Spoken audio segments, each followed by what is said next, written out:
So good afternoon, everyone, and thanks to the organizer for allowing me to speak. So this talk will be somehow complementary on what has been already said in the morning by Foteni. And so I will try to provide you some more details why starbursts are interesting sources of neutrinos. So first of all, I will try to address the questions. The questions, what are starbursts, especially for cosmic ray physicists, and what's the origin of the neutrinos we expect to see in starbursts. Okay, so what is a starburst galaxy? So it's a disk-like galaxy where the star formation rate, the star formation activity is tens to thousands times higher than our own galaxy. So we have a lot of star forming in this environment, and just imagine the activity, the star formation activity of the Milky Way, our galaxy, is more or less 1 solar mass per year, while in these objects, and especially in the so-called starburst nuclear regions, which are sub-region of a size of a kiloparsec or so in these galaxies, the star formation there is so high that can exceed the one of our galaxy 10 up to thousands times. And here the star forming activity is so strong that very powerful wind can be launched, and they can reach several solar masses a year in terms of mass loss rate and very high wind speed of the order of thousands kilometers per second.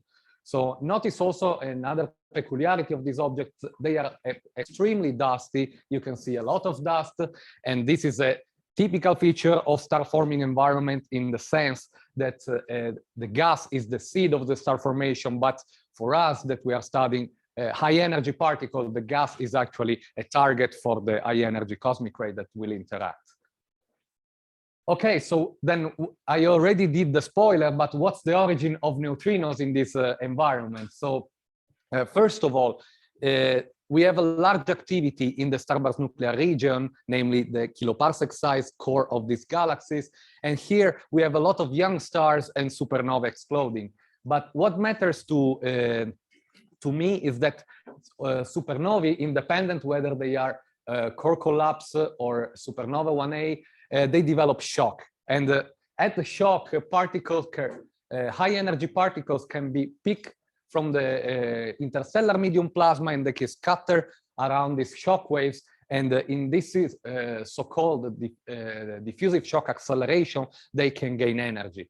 And this is a very efficient mechanism in astrophysical environment, and is also very easy to be obtained because we just need a shock that is the result of the supernova explosion and a background plasma, which is the interstellar medium itself.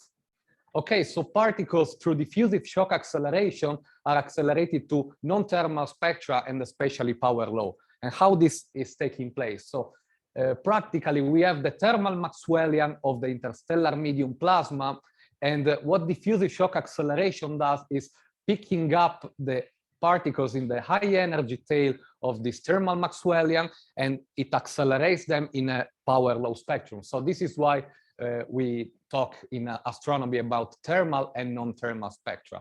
So the prediction of the diffusive shock acceleration are spectra of index in energy E2-2, and we also expect an exponential high energy cutoff, which is due whether to the finite size of the system or its finite lifetime.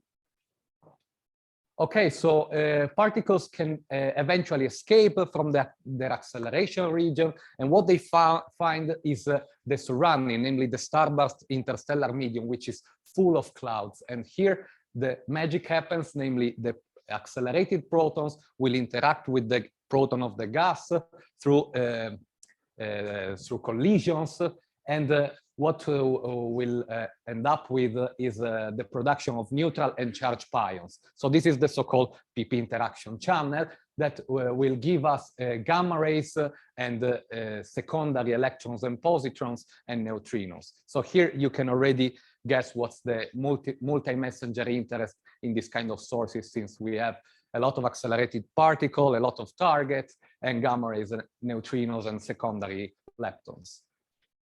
Okay, so when we point our gamma ray telescope to starburst galaxy, to supernova remnant, we see that they shine in the gamma rays, and they feature non-thermal spectra, typical of what we expect from the decay of the neutral pion.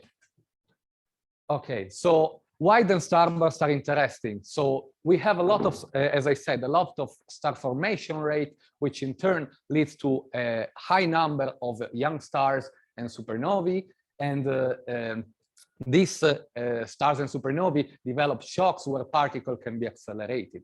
At the same time, the activity of young stars and supernovae drive a powerful wind, which in turn can be an acceleration site for high energy particles through diffusive shock acceleration.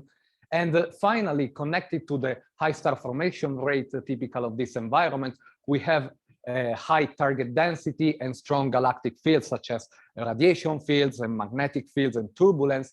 And the combination of a lot of particles accelerated here together with this high target density and strong fields lead to the interaction we are interested in, and therefore gamma and neutrinos.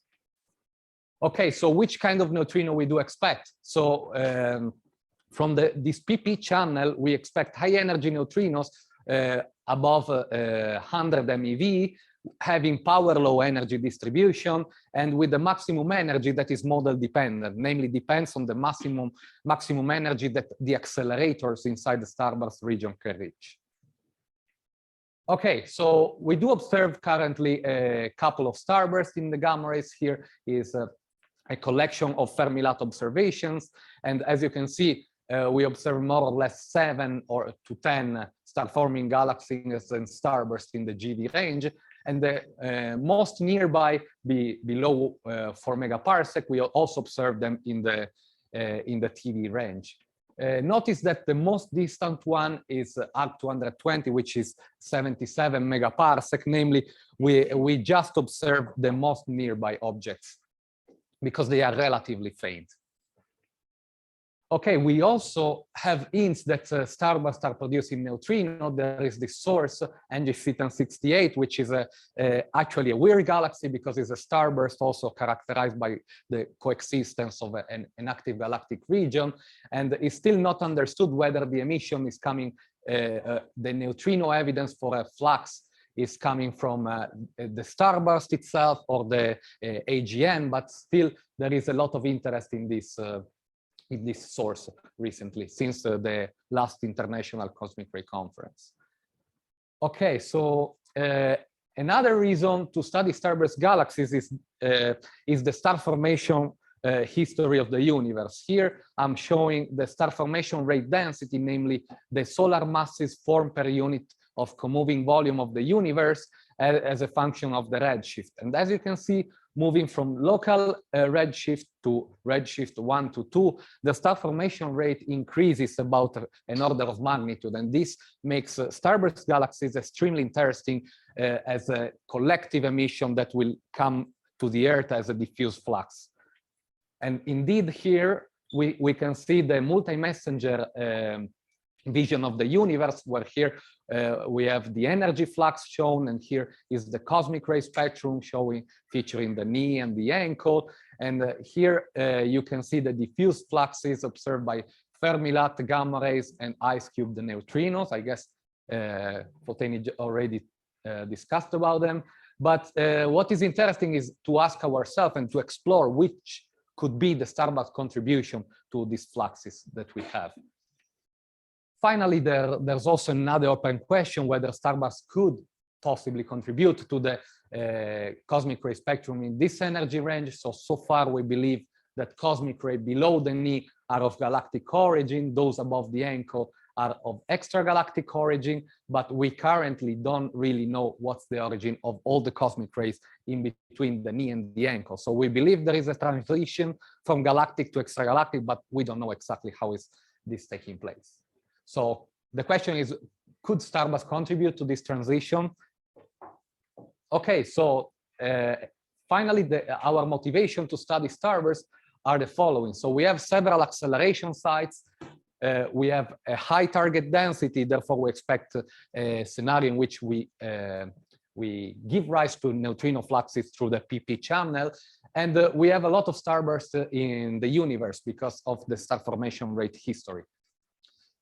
Okay, so this is now the outline of what I want to talk about. So I will provide a general introduction on what is the transport of cosmic rays in general and especially in starburst environment. Then I will focus on the transport in the starburst nuclei. And finally, I will discuss the possible contribution of starburst to the diffuse fluxes. Okay, what about the cosmic ray transport? So in order to understand the transport of cosmic ray, we need to understand where cosmic rays are living. So, and they live in the interstellar medium, which is a plasma. And plasma can be magnetized. So, and cosmic ray, I remind you, are charged particles dominated by protons. So when we have a charge moving in a regular magnetic field, because plasma can be magnetized, we all know since our bachelor that the particle will gyrate with an helicoidal motion due to the Lorentz force around this magnetic field line. However, the real plasma are not that simple with the regular magnetic field line, but they feature typically a certain level of turbulence, or at least fluctuations that can be parameterized in terms of magnetic field waves and especially alpha waves. So, and when we launch, for instance, a low energy cosmic ray in this sort of perturbed magnetic field, if the energy is very low, the cosmic ray will not realize about this wiggle in the magnetic field, and we will just follow gyrating around the line regular plus turbulent component. At the same time, a high energy charge will average out this magnetic field fluctuation and just fill the regular component. However, when we have the cosmic ray with the right energy, namely an energy such that the Larmor radius is more or less comparable with the wavelength of this disturbance, we have that an effect, namely that the pitch angle of this charge particle is changing with time. So this is a micro physical aspect that is typical of cosmic rays in plasma, and this at large scales this phenomenon in large scales is realized as a spatial diffusion. So this is the most critical and typical behavior of cosmic ray in the interstellar medium, namely the diffusion, and we parameterize this behavior with the diffusion coefficient. So in order to let you appreciate somehow more in a more qualitative way what I mean, so this is a simulation of a cosmic ray in a low turbulent plasma where the turbulent component is just 4% of the regular component. And here you can really see that the particle is gyrating around this magnetic field line. However, when we increase the level of turbulence, we see that basically the motion of the particle becomes Brownian. So we are really talking about a diffusion process when the magnetic field is turbulent enough. And if we see, for instance, a sketch model of a galaxy with its disk, thin disk, and a magnetized halo, we can estimate a typical time scale of at which cosmic ray diffuse away from this galaxy, which is simply given by the size squared of the galactic box, namely h squared, divided by this diffusion coefficient. So this microphysics is leading to a typical timescale of a residency of cosmic rays in a given environment. Okay, say that we have also large-scale motions of the plasma, and so that cosmic ray can be advected away from a source. So if we have a wind of velocity v in our box, a cosmic ray can be advected away on a timescale simply given by the ratio between the size of the box and the velocity of the wind. And depending on the wind geometry, we can have a adiabatic loss or gain of energy. For instance, if it is a spherical outflow, we do expect adiabatic cooling. Finally, cosmic rays are charged particles. Therefore, they undergo a lot of interactions. And let me just focus, since protons are the most abundant cosmic ray, on the PP channel. So as I already anticipated, the result is neutral and charged pion, which respectively give us gamma rays, neutrinos, and secondary electrons and positrons. And when we look at the spectrum, we expect from the pion decay, it has this typical feature known as pion bump, peaking at 100 MeV and extending as a power law, which has a slope depending on the proton distribution, and an exponential cutoff that typically depends whether on the maximum energy of protons or absorption feature in that environment. So if we add to this soup also secondary electrons or coming from the decay of charged pions, or possibly primary electrons co-accelerated with the protons in the environment we are studying, and we allow these electrons to interact with the magnetic field, we expect a synchrotron emission ranging from radio to the X-rays, the Bremsstrahlung peaking at in the range of hard X-rays of gamma rays, and inverse Compton.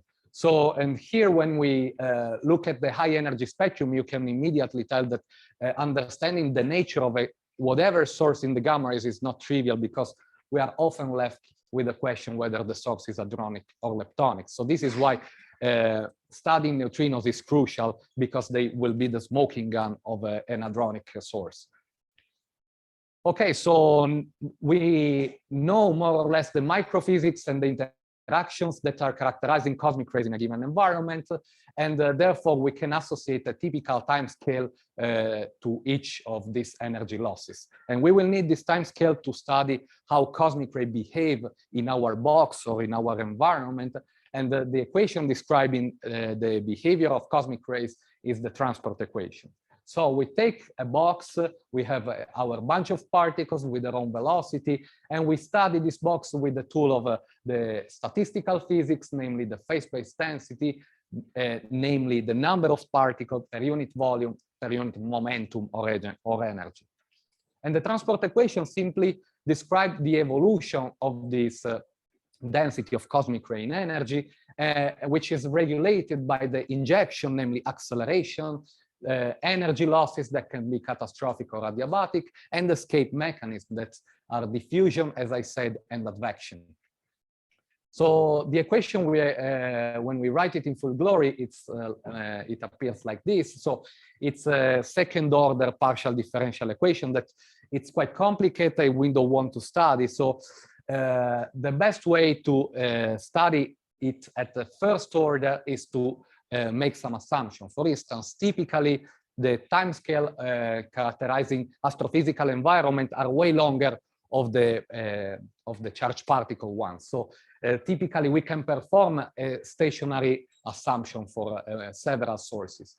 And then we can also assume that due to the diffusion, our particles explore homogeneously our sources. So we will have an homogeneous distribution, spatial distribution of cosmic rays. And when we can perform this simplification, the transport equation can be simplified to the so-called leaky box equation, which is basically telling us that the injection of cosmic rays is balanced by escape through diffusion and advection and catastrophic energy losses, for instance.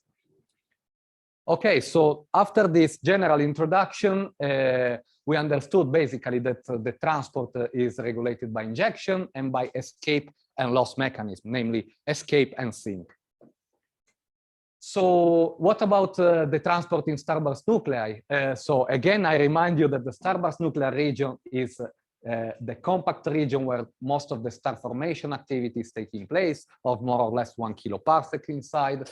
And we can picture this region in this way. So it's a very compact and highly fragmented region characterized by star-forming regions such as star clusters. We have dense clouds where stars are forming.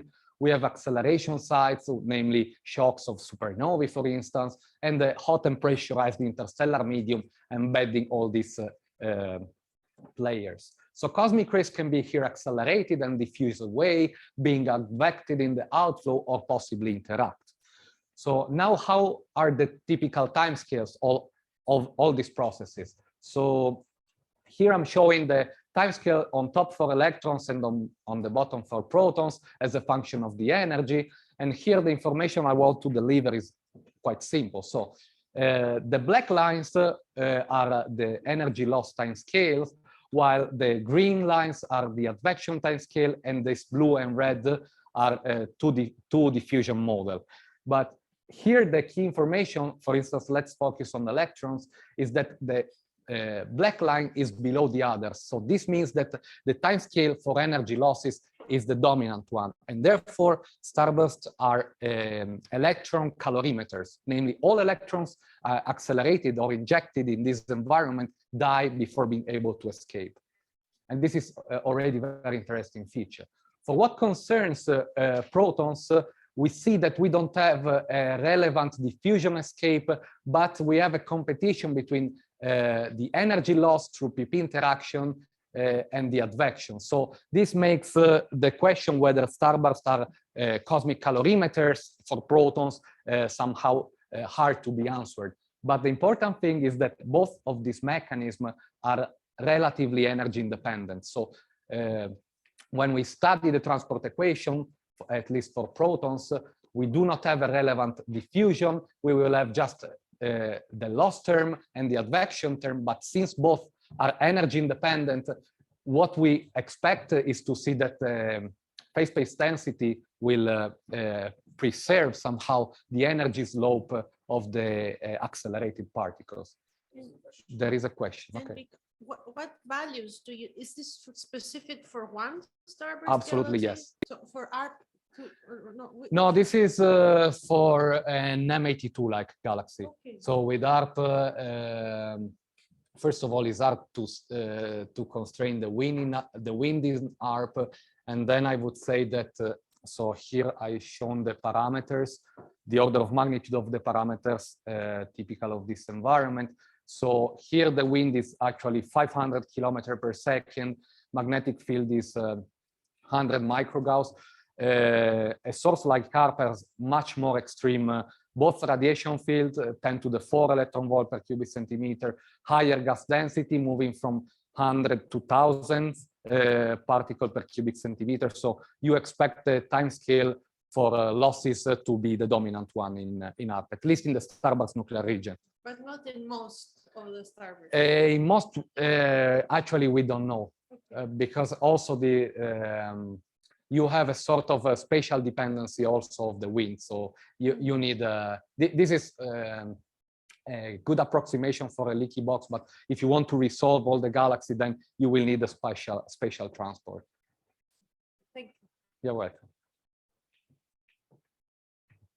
Okay, so this is the the spectrum of particles and the associated high energy spectral energy distribution of photons to the typical timescale I was showing you before. And as you can see here, the spectrum of the accelerated protons is quite hard, and namely it goes down just 2 orders of magnitude or so over 8 decades in energy. And so we have hard spectra, as I was saying, because the slope of the injection is preserved in the whole starburst transport. And as you can see, we have a prominent peak due to the pi0 decay. So here you see also a cutoff in the pion bump component, which is due to the gamma-gamma absorption on the strong far-infrared fields of starburst galaxy. And this energy is actually reprocessed in electrons and positron pairs, which in turn are emitting in the hard X-ray through synchrotron and in the gamma rays through inverse Compton. Then if we add to this environment also primary electrons in black, so those electrons co-accelerated with the protons, and secondary electrons resulting from the decay of charged pions, what we see is that we populate the high energy spectral energy distribution, but the key information is that in the GeV range, we are still dominated by this pion bump component. Therefore, starbursts are hadronic sources. So we applied this model to a couple of nearby starbursts, and we see that the model, despite it's very simple, it works pretty well in describing the multi-wavelength distribution from the radio to the gamma rays. And I didn't say anything so far about neutrinos, but since I already told you that we are dominated by the pion bump component, we expect also a very relevant neutrino emission associated to the decay of the charged pions.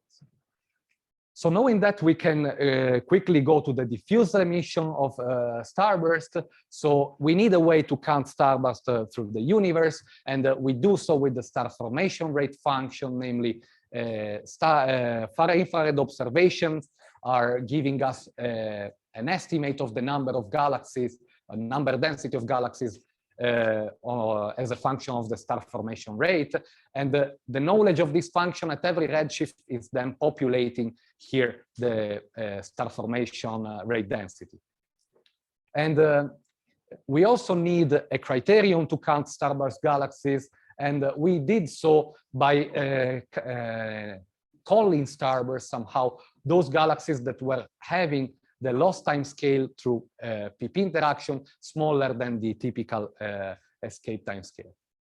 And summing up all the galaxies from redshift 0 to 4, we ended up in this multi-messenger spectrum, where here I'm showing the diffuse flux as a function of energy. The red line is the gamma ray compared here with the Fermi-Lat gamma ray diffuse flux, while this blue line is the associated high energy neutrino flux single flavor that can be compared with the ice cube flux.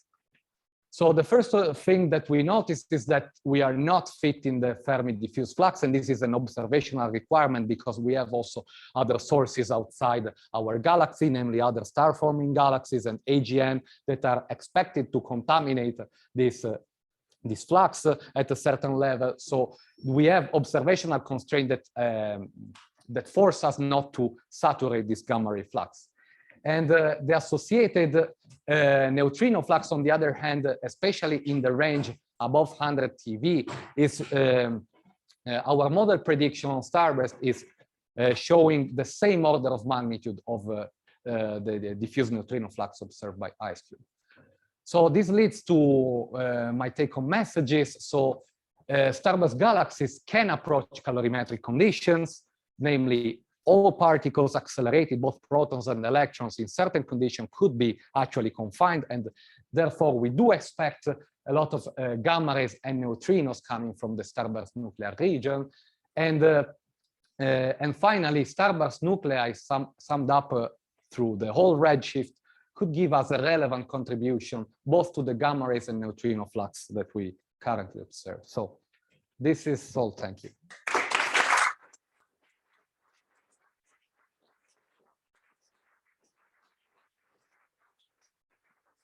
You can, sorry? I had the water. It disappeared. Is it this water here maybe? I don't. Water? Okay, let's. You can use it. So the plot thickens. We already heard about starburst galaxies this morning as candidate sources for the ice cube flux. Are there any questions? Yeah. So you had a plot. So thank you for the talk, first of all.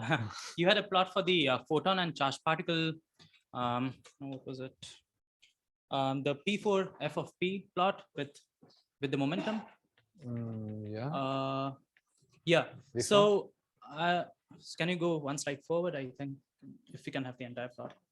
Yeah. So I'm confused. Why is the cutoff for the secondary and the tertiary electrons at 10 to the 6?